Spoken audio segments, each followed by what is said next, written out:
Hi, and welcome to the Thriving Writer Show. Today on the show, I have an expert storyteller that I met at the Tribe Conference. And I was really excited to meet her there. And I was also thrilled to hear that she got to speak several times while we were there. And that was lots of fun. So today is your chance to meet her and hear her storytelling wisdom so that we as writers, whether we be fiction or nonfiction, can tell our best stories. Welcome to the show, Marsha Shandur. I'm so excited to be on it. And it's so nice to meet you at Tribe. It's the only conference where I get to speak every single day on stage. And Jeff calls me the awkwardness controller at this conference. I feel like my job is pretty much to come out and be like, it's okay, guys. Everyone else is also terrified. You're going to be fine. I love that. And it's true, right? Let me ask you first, how did you get into storytelling, or how did your life lead into that? So my background is that I was a radio DJ, and I'm Russian, which means anyone who's Eastern European knows that our currency is storytelling. So that's kind of, when I call my mum, she doesn't say, hi, how are you? She says, so I was standing in the Gare du Nord in Paris when I saw that my train was leaving in 2 minutes. Like everything we say is in stories. But I was always the person telling stories where my friends were like, oh my gosh, can you please get to the point? You're killing me. And then I became a radio DJ on music radio. And suddenly I had to get my stories from 20 minutes down to 20 seconds. Because after 20 seconds, the jingle kicks in and you have to stop talking because someone else is. And so that was kind of where I learned how to both edit things down and how to get the most bang for your buck within those 20 seconds. But I still never really imagined I'd be doing anything like this. And then I encountered, through listening to the NPR program, This American Life, I encountered The Moth, which is a big storytelling show based out of New York and now all over the US and Canada as well, and became just obsessed with the concept of live storytelling. I'd worked with stand-ups for years, and I always liked the stand-ups that told stories the best. And when I found out there was a thing that was storytelling, so I found a show in London that I really loved. And when I moved to Toronto 7 years ago, I decided to start my own storytelling show here. And it started off, my first show, 3 people came and one of them was my mum. But then it kind of grew and grew. And now we have about 150 to 200 people each show, 5 storytellers. I coach all of the storytellers. And from that, I've now made coaching storytellers my job. That's awesome. I love that story. We know fiction writers are telling stories, and pretty long stories, like you told when you were first starting out. Yeah. And I think your fiction writers probably write better stories than the long one. But nonfiction writers, we need to tell stories too. And so what are some of the elements of a compelling story that we as nonfiction writers can tell?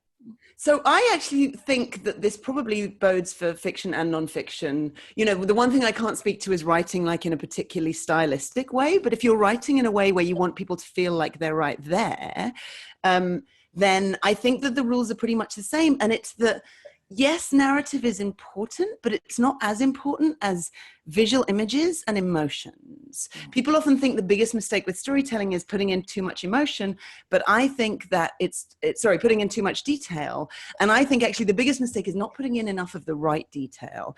And that's enough detail that we know where we are, because if you give broad overview, if I say to you, oh, I went to the Arctic and I was there for 2 months and it was so fun, and I went to this great party and I met a really interesting guy and I saw 5 different kinds of wildlife, you would be like, cool story, Marsh. There's a lot of narrative happening there, but it's really hard for you to connect with it. Whereas when you have that detail and emotion, if I say to you, I stepped outside my front door and as I heard it click shut behind me and the sun from the sky hit me in the face, I felt this excitement in the pit of my belly, and I put my hands in my pocket and I realized the money was there.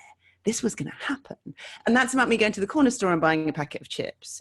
It's not about the narrative there. It's about, can you make me feel like I'm inside your story? And I think that goes for all of my favorite fiction books. I just started reading All the Lights We Cannot See, and I just love it. And it's because I feel like I'm right there on every single page.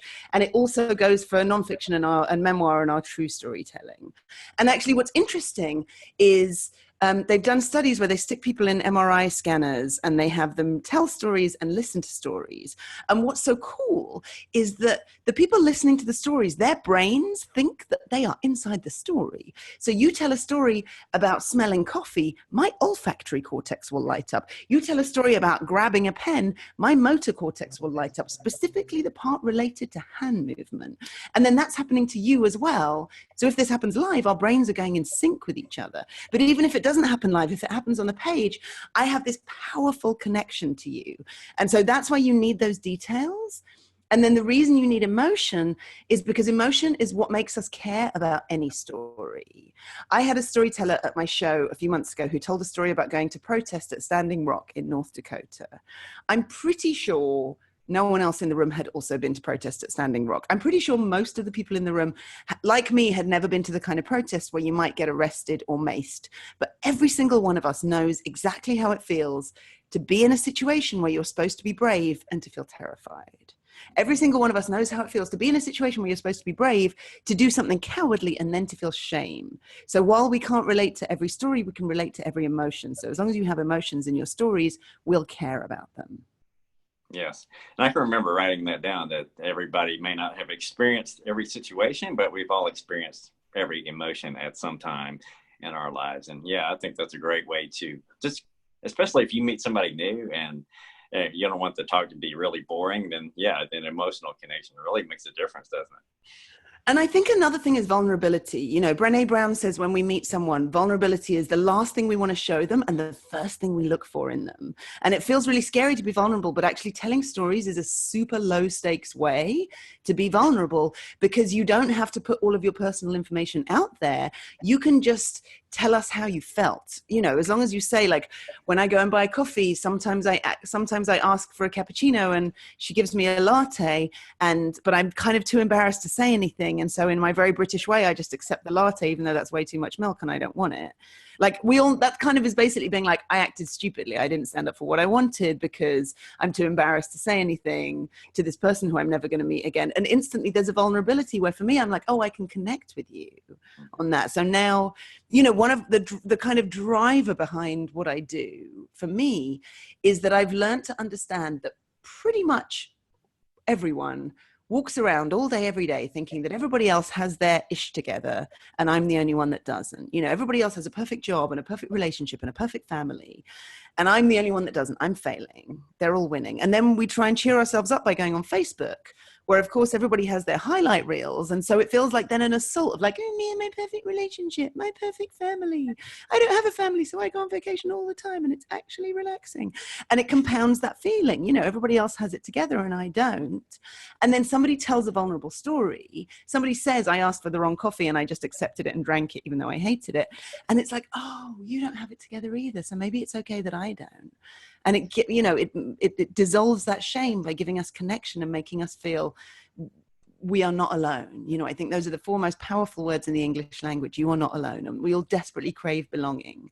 And so to say to someone, sometimes I'm an idiot too, or sometimes I'm frightened too, or sometimes I mess up too, or sometimes I beat myself up too, then it's really, really powerful. And that's one thing that you can do in storytelling just by talking about your emotions. Yeah, that's awesome. And I think too, the one thing that came out of that is, yeah, you're not alone, but then, you know, hey, you can do this too. If I did this and I struggled with all these things, and, you know, you convey that powerful message that, you know, kind of like the star platform personality would do, and say that, yeah, you can come along. I'll show you how I did it. I'll show you what obstacles I faced and what I had to overcome. And right. Yeah, totally. And I think it's kind of even more important when people do amazing things for them to talk about those things. When you and I were at the Tribe Writers Conference, there was Sean McCabe there, who's Sean Wears everywhere. And he was talking about how, what was it? He wrote a novel in he wrote his business book in like a month or something, and he wrote something like 3,000 words a day or something, and he was talking about it, and I was sitting there being like, this is inspiring, but I feel really inadequate, you know. I was like sitting in the audience being like, what have I been doing with my life? And then there was a point where he went, and then I did this, and then I made a documentary, and then I did another thing, and then he just stopped and went, I'm broken. And it was just this moment of being like, oh, okay. He's saying this is not normal, guys. He's like, I'm, I have some feelings about myself that maybe I'm not normal. And so then because up until that point, I felt like he was being like, this is the standard. Everyone should be this. And I was sitting there feeling like such a failure. But then he says that and I'm like, oh, okay. You also have ways in which you feel inadequate, even though it's by you having been so adequate. Yeah, I can feel that way too. I mean, I have a day job and I'm trying to do this on the side, and it would really be hard for me to write 3,000 words a day. Oh my God. Unless I just he's gave a up sleep. machine. Yeah, but that's true. So I was wondering too, a lot of people think, you have to have a gift to write something compelling. And I was wondering, a lot of people probably think too that you got to have a gift to tell great stories. Is that true, or is that just a big myth? No, it's one of the biggest myths. It's one of the biggest myths, and one of the ones that I love to bust with people, because people think you're either born being a good storyteller or you're not. It is absolutely a learned skill. It is a set of rules that you can follow. We all have that one person in our life who could tell any story, and it's fascinating. And equally, we've all been at a party talking to someone who we know did something interesting, but dear God, when will it end? And it's because the first person is following the rules and the second person isn't. And I would say also it's because the first person is practicing and the second person isn't. And they may not be aware of it. I was talking to someone recently who was saying, but when I was just sitting around with you and we were just chit-chatting, you were telling a story and everyone was listening. And I was saying, look, I, at a very young age, realized when I tell a good story and everybody listens, I feel somehow validated and like I'm worthy of people's love. And so I practice that stuff. When I'm walking around, I tend to process my thoughts by thinking in terms of stories. When I'm biking around Toronto, I'm constantly practicing little stories in my head. If you and I were sitting down here, Frank, and then I went to the washroom, I would keep talking to you in my head, like perfecting those stories, because I'm practicing. And so this is absolutely a learned skill. There are a specific set of rules. Make sure that you put emotion in. Give me specifics. Don't say she was holding a drink, say she was holding a glass of wine. Because if she's holding a glass of wine, it's very different from she was holding a glass of milk. Always tell things in the chronological order that they happen to you.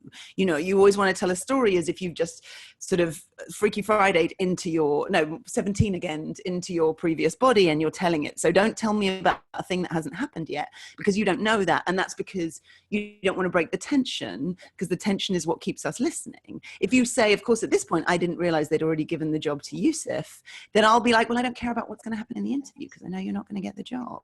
And so, there's all of these rules. And I talk about them on the blog on yesyesmarsha.com. I have, when you land on yesyesmarsha.com, there's a 5-part storytelling series where I run through the most important parts, and you can learn these and you can practice these, and anybody can do this. In my show, I've been running it for 5 years, and the only prerequisites to tell a story at my show are you're willing to sit down with me first, you've been to at least one show, and you want to tell a story. I have never turned away a single storyteller, because everybody has at least one powerful 10-minute story to tell, if not more. And the other thing is, I think either people are like, oh, I wasn't born with this. Doesn't matter. You can learn the rules. And I've seen people who have, honestly, when they've come to me, they've been kind of disasters story-wise. And then their stories have been some of the most amazing that we've had. And the other thing that people often think is like, oh, but nothing interesting has happened to me. But that example I gave earlier of the story about the Arctic and the story about buying a packet of chips, if you have been alive and conscious, you have stories. Stories are more about action scenes, about the granular detail of what happened, and the narrative is less important. You just need to keep asking yourself 2 questions over and over again. What did it look like? What was the security camera footage? And that's also, what did it smell like? What did it physically feel like? What did it sound like? And then, how did I feel? And then keep answering those 2 over and over again, and you will have a compelling story. That's awesome.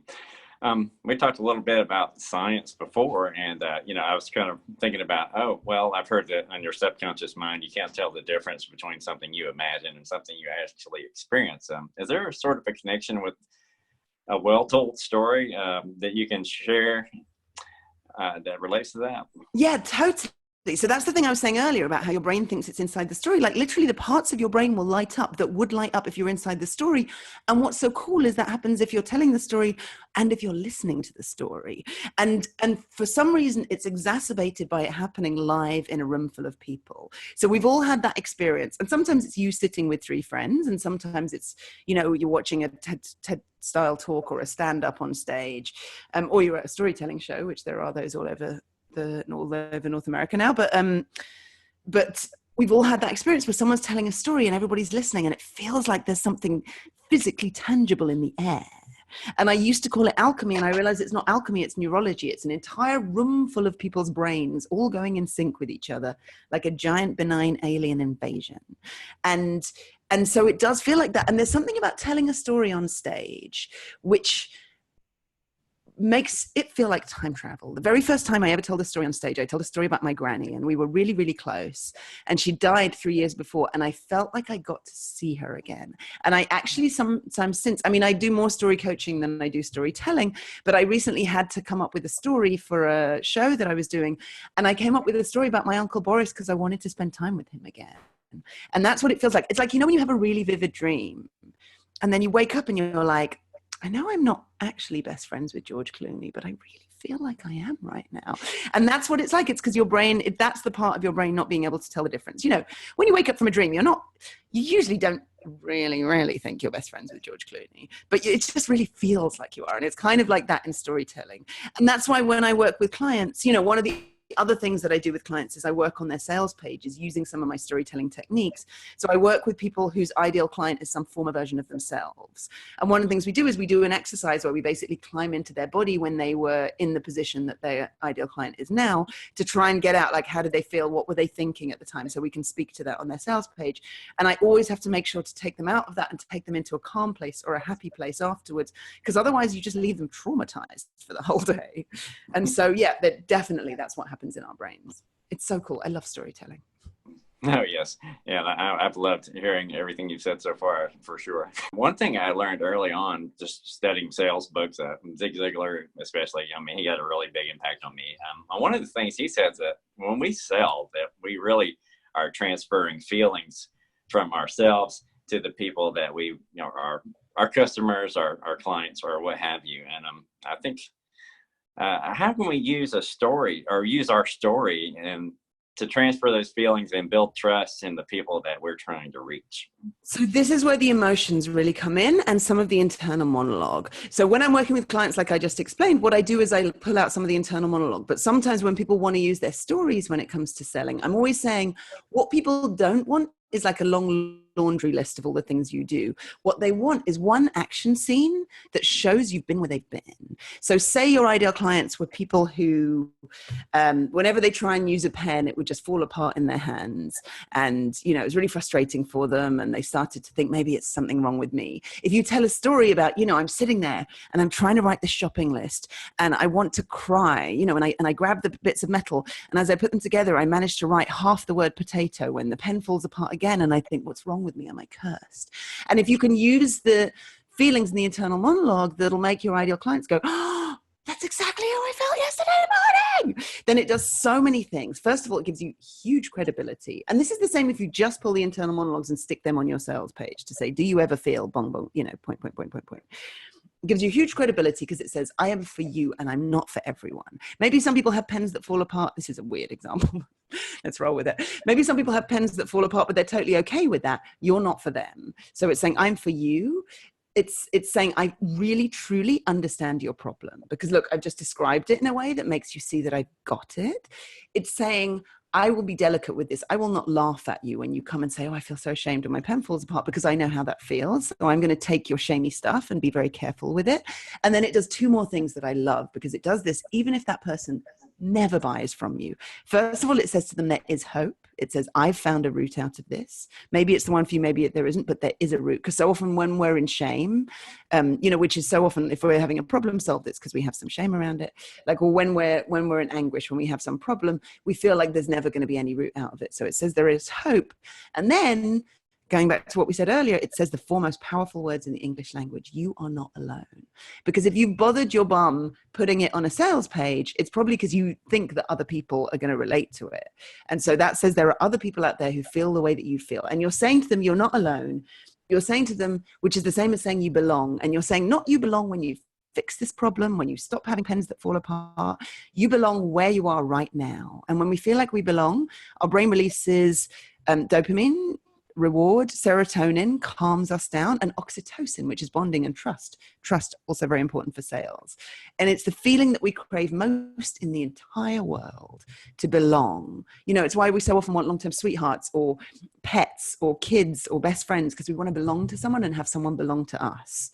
And so by putting those internal monologues on your sales page, or that story, which includes how you felt when you were where they are, you're saying, you're giving them the thing that they crave most in the entire world when they haven't spent a dime on you, which from a service point of view, for those of us who previously felt icky about doing sales, that's really powerful.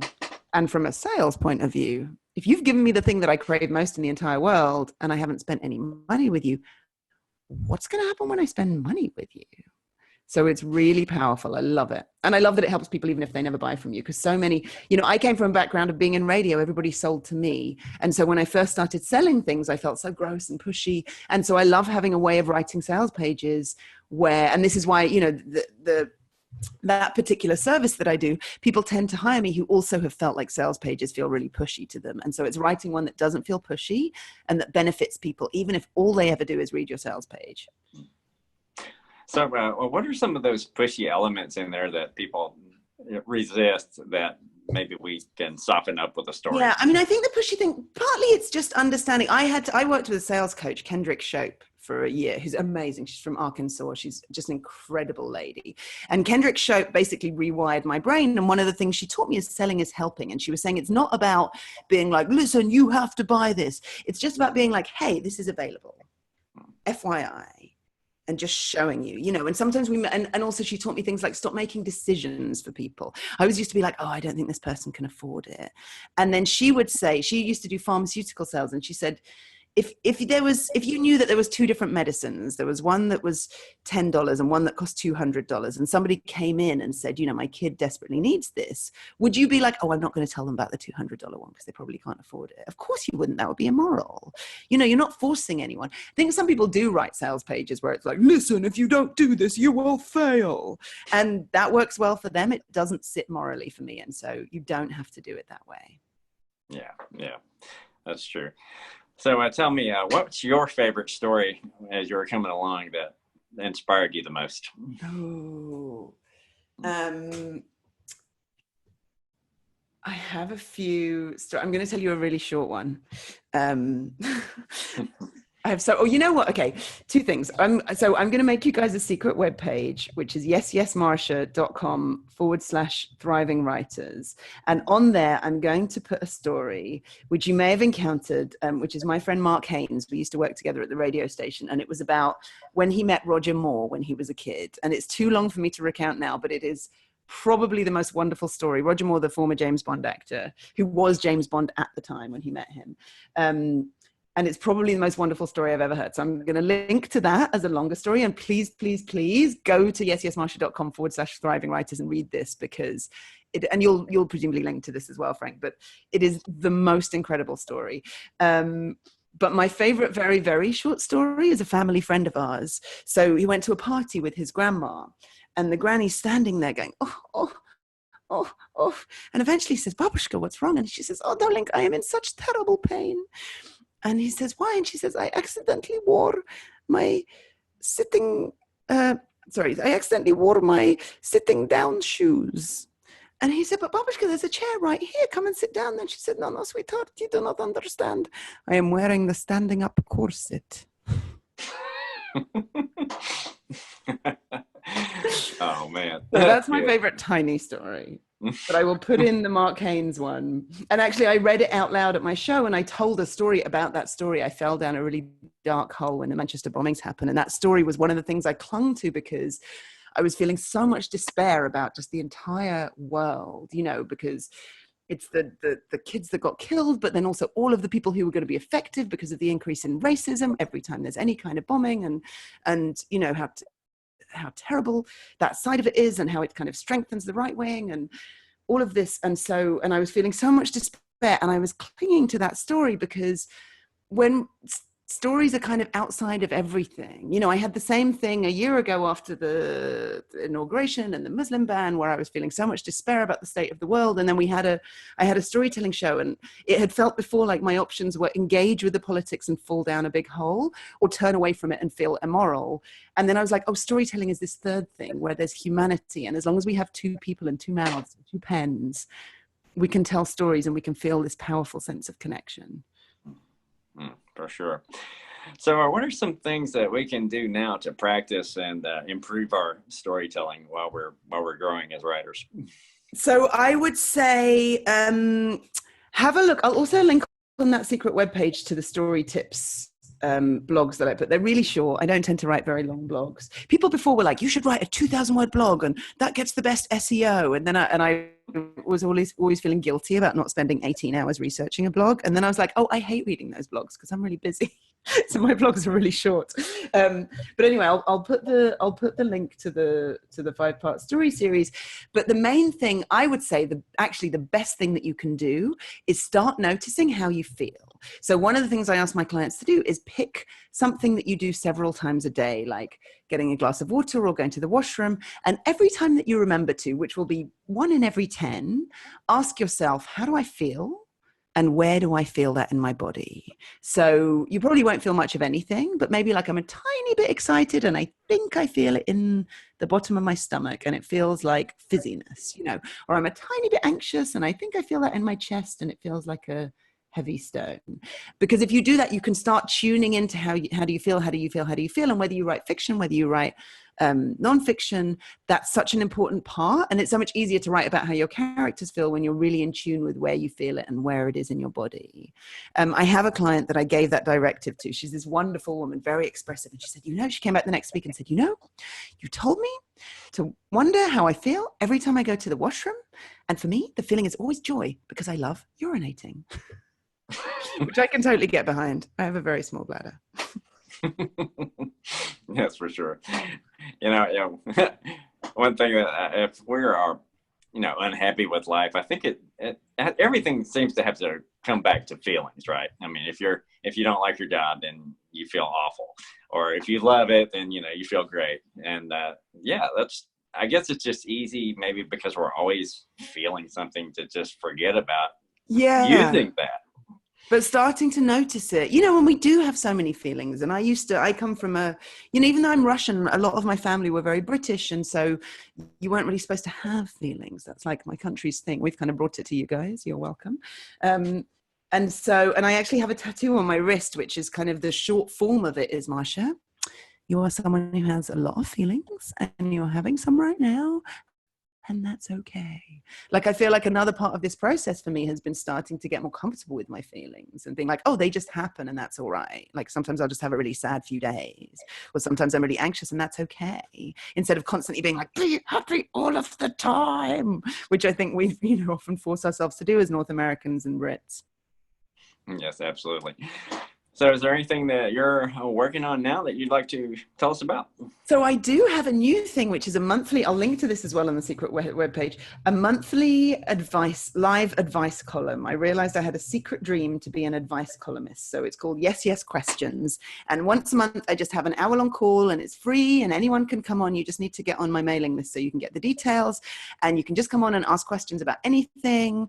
The last time we had a couple of questions about storytelling, question about networking, a couple of questions about business, and then a few personal questions. Somebody said, how do I say no without feeling guilty? Somebody else said, I loved where I was living and I've moved somewhere else and I'm miserable. So what do I do? And somebody else said, I'm an extrovert, but I never really see anyone. How can I change that? And it's really lovely. And actually people have started meeting up who are both on the call. You don't have to ask a question. You can just come and hang out. But yeah, I'll put a link to that. It's called Yes, Yes Questions. And I'm doing that every month and it's a ton of fun. Oh, it does sound like fun. Yeah, I'll have to come to the next one, and I'll be checking my email since I am on your list and see what's going on. And oh, by the way, I do love getting your emails. They're really, really enchanting. And is there a secret to that? Yeah, I'm sure. You know the two secrets. One is always speak as if you're speaking to one person, because nobody's reading your email in a room full of their friends. And two is tell little stories. I feel like that's been such a huge thing for me with building my list and building loyalty and making people that I don't know feel like they know me really well, because I tell little stories and they're very rarely epic. It's usually about, you know, when I went to buy a sandwich yesterday or something. Tell stories always in everything you do. Just want to thank you for being on the show today. It was delightful, and I'd love to have you on again if you ever have time. I would be delighted to, Frank. This has been so much fun. Thank you so much. Thank you, Marsha.